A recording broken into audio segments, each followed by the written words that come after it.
In today's episode of the Pathmark Presents podcast, I have an interesting guest here with me today. I'm with Joseph Cole, and he's hailing over as the VP of Marketing at Glider AI. And at Glider, they are basically they're looking for quality talent for you guys on every hire, right? So they basically help you to validate competency, evaluate fit, and scale hiring across any industry with the Glider AI talent quality platform. So we want to learn about the platform, what it does, and how it helps teams to hire better. So, Joseph, welcome to the show.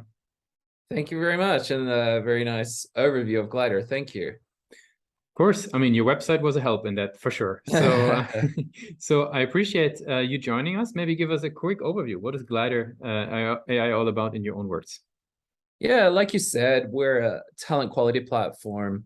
And the simplest way to put it, I think, is we're an end-to-end recruiting solution, and it includes a whole suite of different tools from screening software to help pre-qualify job applicants, assessment software.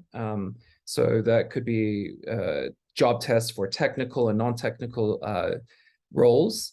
And the cool thing about that is it can actually simulate real-world tasks like your coding environment, as well as psychometric testing, so determining if someone's the right fit.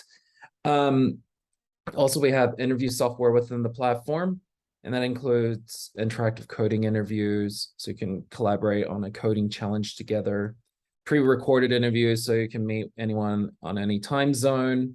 It's basically a one-way video interview. You send questions, candidates send questions, there are answers back. Upskilling, which is basically L&D, or learning and development. But I think the best thing about Glider really is we're making hiring easy and fast and putting talent quality, hence the talent quality platform name, to the front of the hiring process. Very good. Now, what types of organization benefit most from a solution like that? Do I need to have a certain scale? Do I need to hire a certain amount of people? Do I have to maybe give us a little bit of an insight? Is there specifics like roles that work better with Glider than others? Yeah, so that's a good question. We're growing a lot in the full-time permanent hiring world. I would say we're relatively industry agnostic, but we've had a good presence in the contingent program hiring programs. So that's like extended workforce, contract workers, whatnot. And a lot of the companies we serve are large enterprises, so global enterprises, whether they're a tech company, a financial institution, and whatnot.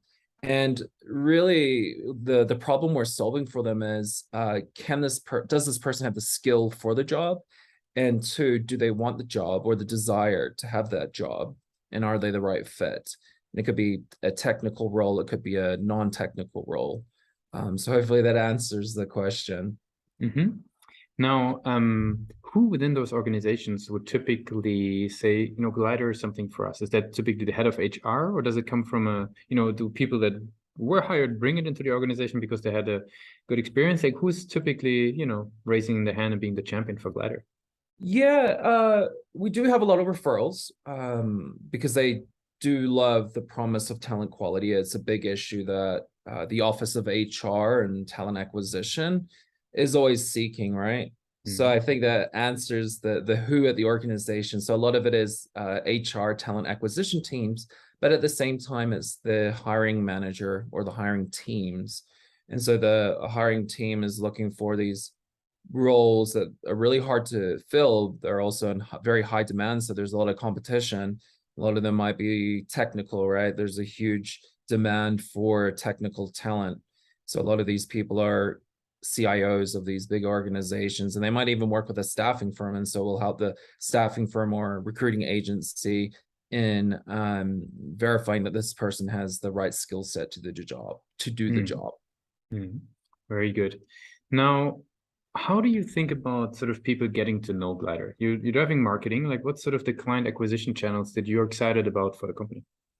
Yeah, we're somewhat of an omni-channel strategy.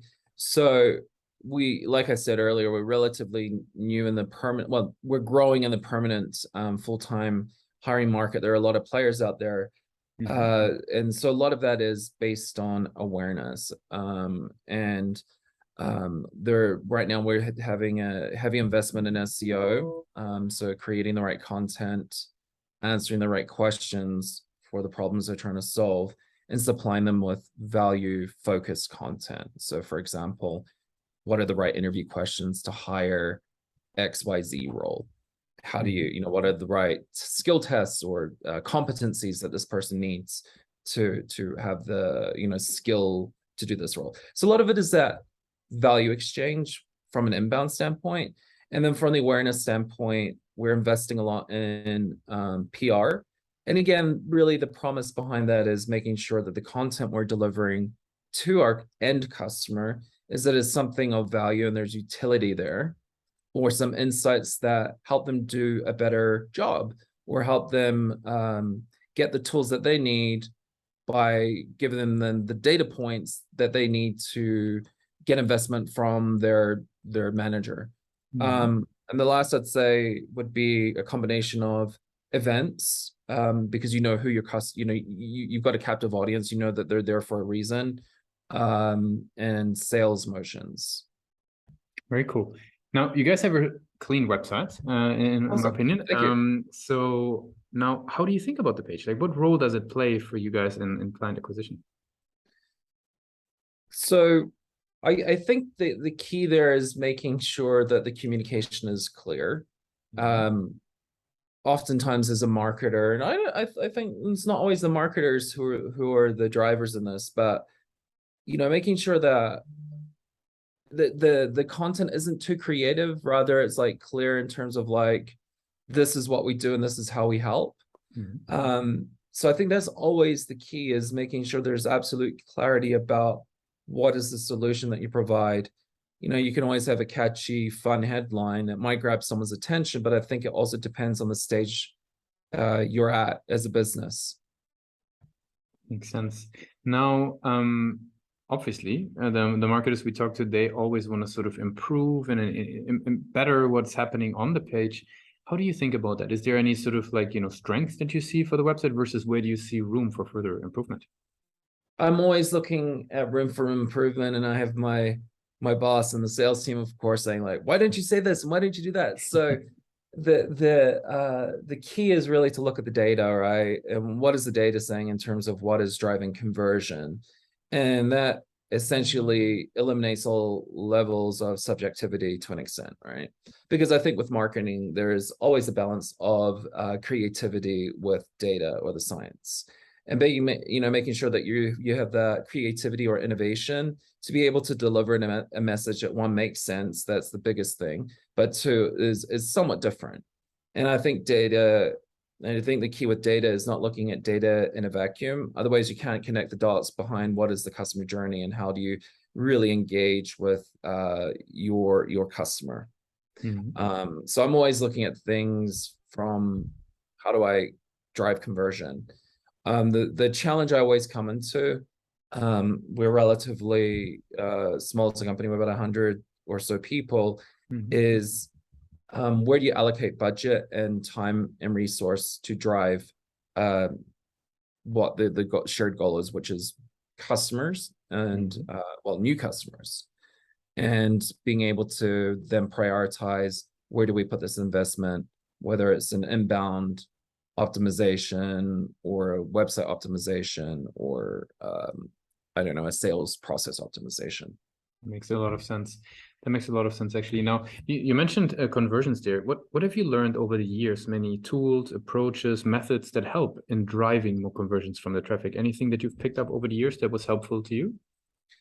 Yeah, I think the biggest key is really communicating like you're a person, not like a sales or marketing person, and asking, one, knowing what is the challenge you're trying to help solve for your customer. Two, speaking like a real person. And three, basically asking, how can I help? And if you're able to do that, you're in a better position to drive conversion.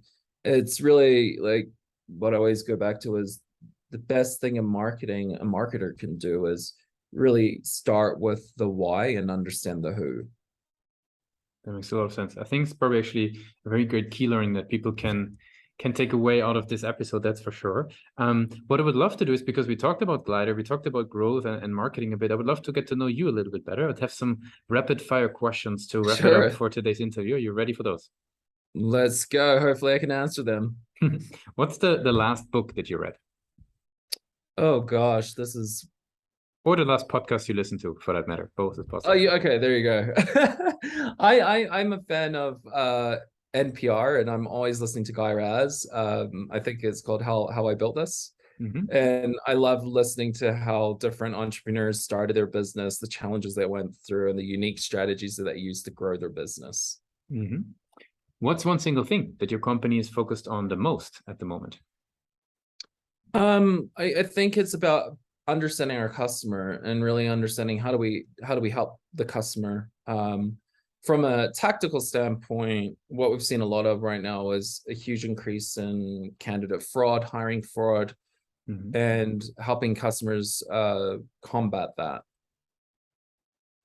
And for the very last question, I would like to ask you if we do a little bit of time travel, right, to go back to Regis University, right? So heading out of formal education into the world of, you know, education and marketing. What's the one advice you would give yourself for your journey? I think I remember one of my bosses saying this, and it's always stuck with me. You have to slow down sometimes to get faster. So it's not always about looking at the next big thing, but truly understanding what do you want from a career, but also what do you want from a personal standpoint, and aligning those two, because otherwise you're just jumping from job to job, or, you know, from company because this looks like, oh, this is amazing, but really find what you're passionate about. And I think that's important in marketing, is that you have to have a passion for your customer in order to share value. Very cool. Joseph, I appreciate you joining us in the Pathway Present show today. Thank you.